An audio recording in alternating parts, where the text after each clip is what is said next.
My dear friends, today I have a burden to pray for every mother who has so many prayer requests. ಇಂದು ನಾನು ಅನೇಕ ಪ್ರಾರ್ಥನಾ ಮನವಿಗಳನ್ನು ಹೊತ್ತಿರುವ ತಾಯಂದಿರಿಗಾಗಿ ಪ್ರಾರ್ಥಿಸುವ ಭಾರವನ್ನು ಹೊಂದಿದ್ದೇನೆ.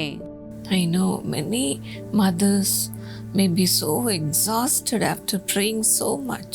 ಅನೇಕ ತಾಯಂದಿರು ತುಂಬಾ ಪ್ರಾರ್ಥನೆ ಮಾಡಿ ಸುಸ್ತಾಗಿದ್ದೀರಿ ಎಂದು ನಾನು ಬಲ್ಲವಳಾಗಿದ್ದೇನೆ. You may be feeling a heaviness in your heart. ನಿಮ್ಮ ಹೃದಯದಲ್ಲಿ ಅತಿಯಾದ ಭಾರವನ್ನು ನೀವು ಅನುಭವಿಸುತ್ತಿರಬಹುದು.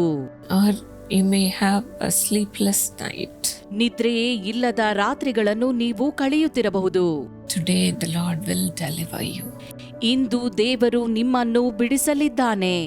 When we look at the mother of Jesus in the Bible, ಸತ್ಯವೇದದಲ್ಲಿ ನಾವು ಯೇಸುವಿನ ತಾಯಿಯನ್ನು ನೋಡುವುದಾದರೆ, when Jesus was hanging on the cross, Yesu ಕ್ರೂಜೆಯಲ್ಲಿ ತೂಗಾಡುತ್ತಿದ್ದಾಗ, after going through pain on the cross, ಕ್ರೂಜೆಯಲ್ಲಿ ನೋವನ್ನು ಅನುಭವಿಸಿದ ತರುವಾಯ how much Jesus' mother would have felt. ಯೇಸುವಿನ ತಾಯಿ ಎಷ್ಟು ನೋವನ್ನು ಅನುಭವಿಸಿರಬೇಕು. She would have fell flat on the floor and she would have been crying a lot. ನೆಲದಲ್ಲಿ ಬೋರಲ ಬಿದ್ದುಕೊಂಡು ಬಹಳವಾಗಿ ಆಕೆ ಅತ್ತಿರಬಹುದು. Even at the time of the death of Jesus, ಯೇಸುವಿನ ಮರಣದ ಸಮಯದಲ್ಲಿಯೂ ಕೂಡ Jesus looked at his mother. ಯೇಸು ತನ್ನ ತಾಯಿಯನ್ನು ನೋಡಿದನು. He called his beloved disciple John and said to him, ತನ್ನ ಪ್ರಿಯ ಶಿಷ್ಯನಾದ ಯೋಹಾನನನ್ನು ಕರೆದು ಹೀಗಂದನು, "Here is your mother." ಇಗೋ ನಿನ್ನ ತಾಯಿ. And he handed over his mother to his beloved disciple, ತನ್ನ ಪ್ರಿಯ ಶಿಷ್ಯನಿಗೆ ತನ್ನ ತಾಯಿಯನ್ನು ಆತನು ಹೀಗೆ ಒಪ್ಪಿಸಿಕೊಟ್ಟನು, believing that his disciple would guide her in truth. ತನ್ನ ಪ್ರಿಯ ಶಿಷ್ಯನು ತನ್ನ ತಾಯಿಯನ್ನು ಸತ್ಯದ ಮಾರ್ಗದಲ್ಲಿ ನಡೆಸುವನು ಎಂದು ಆತನು ನಂಬಿದನು. Likewise, the Lord is concerned over you also, dear mother. ಇದೇ ರೀತಿಯಲ್ಲಿ ಯೇಸು ನಿಮ್ಮ ಬಗ್ಗೆಯೂ ಕಾಳಜಿ ವಹಿಸುತ್ತಾನೆ ತಾಯಂದಿರೇ. Today he will wipe away your tears too. ಇಂದು ಆತನು ನಿಮ್ಮ ಕಣ್ಣೀರನ್ನು ಕೂಡ ಒರೆಸುವನು. During prayer time, please submit your prayer request before God. ಪ್ರಾರ್ಥಿಸುವಂತಹ ಸಮಯದಲ್ಲಿ ನಿಮ್ಮ ಪ್ರಾರ್ಥನಾ ಮನವಿಗಳನ್ನು ಆತನಿಗೆ ಒಪ್ಪಿಸಿರಿ. Shall we pray now? ನಾವೀಗ ಪ್ರಾರ್ಥಿಸುವ.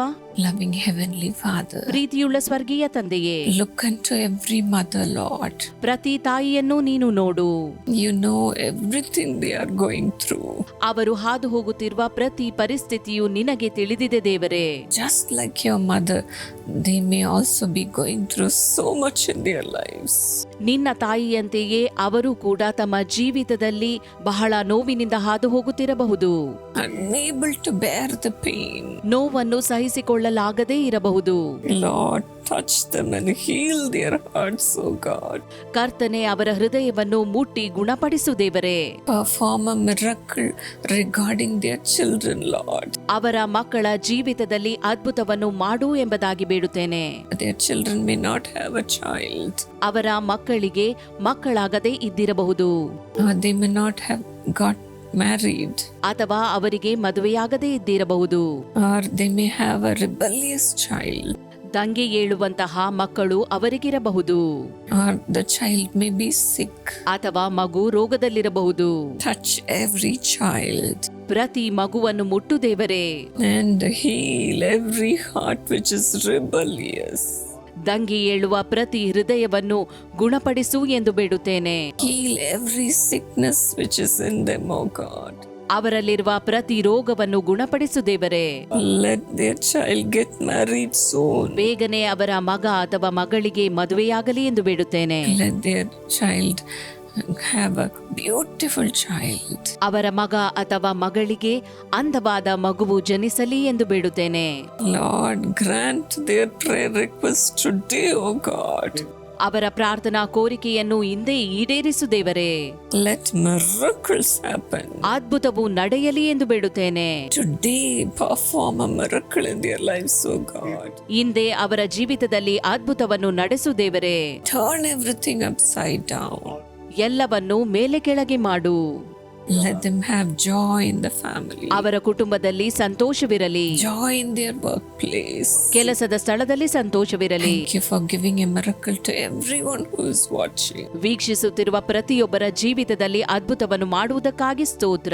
In Jesus' name. ಯೇಸುವಿನ ನಾಮದಲ್ಲಿ amen. God bless you, dear friend. ದೇವರು ನಿಮ್ಮನ್ನು ಆಶೀರ್ವದಿಸಲಿ ಸ್ನೇಹಿತರೆ.